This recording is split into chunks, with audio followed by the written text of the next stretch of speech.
दृश्य है हिमालय पर्वत श्रृंखला की तलहटी में भारत नेपाल सीमा के दोनों तरफ हजारों वर्ग किलोमीटर में फैले तराई के उस इलाके का जहां उत्तर भारत की प्रमुख जनजातियों में से एक थारू जनजाति निवास करती है।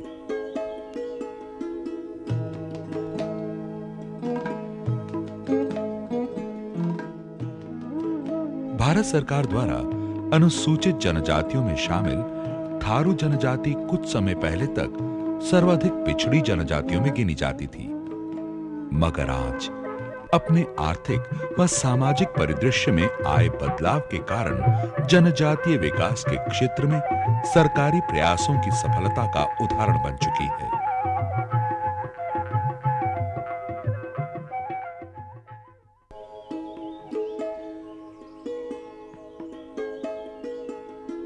प्राचीन काल से ही घने जंगलों से घिरे तराई के इस इलाके में रहती आई थारू जनजाति भारत नेपाल सीमा के दोनों तरफ फैली हुई है।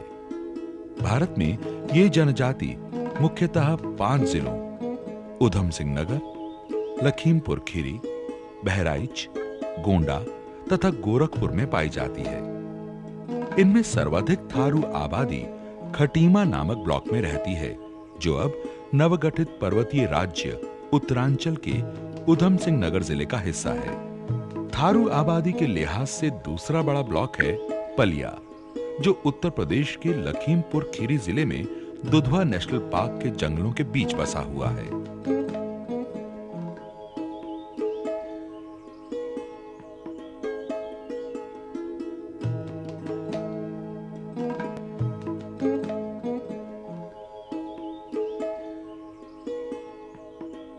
थारू जनजाति इस इलाके में कब और कहां से आई, इस बारे में इतिहास में कोई ठोस और प्रामाणिक जानकारी नहीं है। मानव शास्त्रियों ने इस मुद्दे पर अलग अलग राय व्यक्त की है।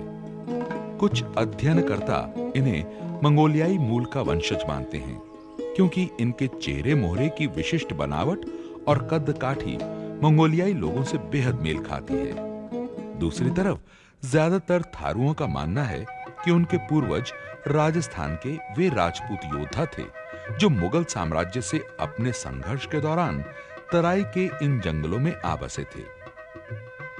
राणा, कठरिया और डंगूरा नामक 3 उपजातियों में बटे थारू जनजाति के लोग राजपूत वंश से अपने रिश्तों के समर्थन में अपने परंपरागत ढंग से बने मकानों की बनावट, पहनावे और रीति रिवाजों का हवाला देते हैं। हम जो हैं राजस्थान से आए हैं और राजपूत हैं, क्योंकि हमारे पहनावे जो पिछले, अब तो खैर मॉडर्नाइज हो गया, अब तो आधुनिकरण हो गया फैशन का, लेकिन पिछले अगर आज से आप 30 साल या 50 साल बैक जाएंगे, पीछे जाएंगे, तो आपको यहाँ के पहनावा, यहाँ का रहन सहन सारा जो है राजस्थान से मिलता जुलता है।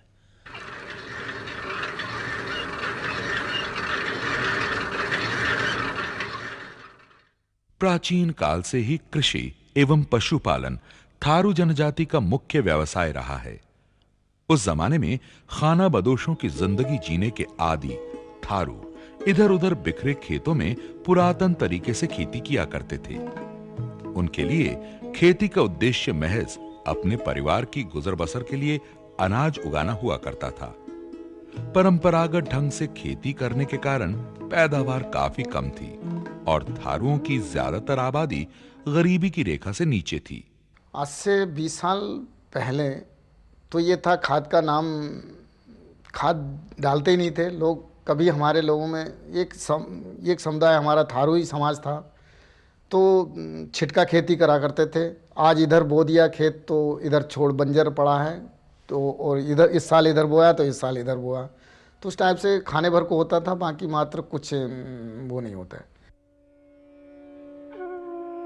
आजादी के बाद जब इस इलाके में बाहरी लोगों की आबादी बढ़ी तो पहले से ही पिछड़ेपन के शिकार थारू और ज्यादा पिछड़ने लगे।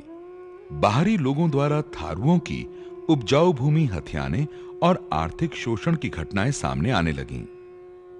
1967 में भारत सरकार ने इनके विकास की गति तेज करने के लिए इन्हें अनुसूचित जनजाति का दर्जा प्रदान कर दिया। इसके बाद इनके विकास और कल्याण के लिए ठोस कदम उठाए गए।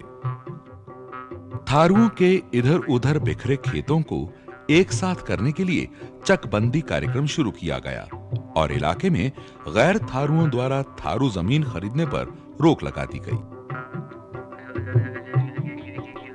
लेकिन जनजाति को विकास की मुख्य धारा से जोड़ने की दिशा में उठाया गया सबसे महत्वपूर्ण कदम था इलाके में एकीकृत जनजाति विकास परियोजना यानी आईटीडीपी की शुरुआत, जिसने थारू जनजाति की काया पलट में उल्लेखनीय योगदान दिया। आईटीडीपी के तहत लागू किए गए कार्यक्रमों का मुख्य उद्देश्य था थारू जनजाति की आर्थिक स्थिति मजबूत करना। इसके लिए सबसे ज्यादा जोर कृषि विकास कार्यक्रमों पर दिया गया। 77 में इस परियोजना की स्थापना की गई आईटीडी प्रोजेक्ट। ये देखा गया कि इस सभी विभागों द्वारा इसका विकास नहीं हो पा रहा है, तो एक स्पेशल ट्राइबल प्रोजेक्ट की व्यवस्था की गई जिसका उद्देश्य ये था कि सर्वांगीण विकास करना। तो यहाँ पर सर्वे किया गया तो ये देखा गया कि इनके पास लैंड जो ज़मीन खेती है इनके पास प्रचुर मात्रा में है, लेकिन इसका उपयोग सही ढंग से नहीं कर पा रहे हैं। तो हम लोगों ने इनको 7 नलकूप राजकीय से लगवाया गया, जिससे इनका पानी की समस्याएं हल हुई। तो फिर पूसा इंस्टीट्यूट नई दिल्ली से लैब टू लैंड का प्रोग्राम कराया गया, जिससे हम लोग इनके गांव में जा करके इनके लाइन से पकड़ के डोरी से इनकी धान की रोपाई कराना शुरू किया, तो जिससे इनका औसत बढ़ता चला गया।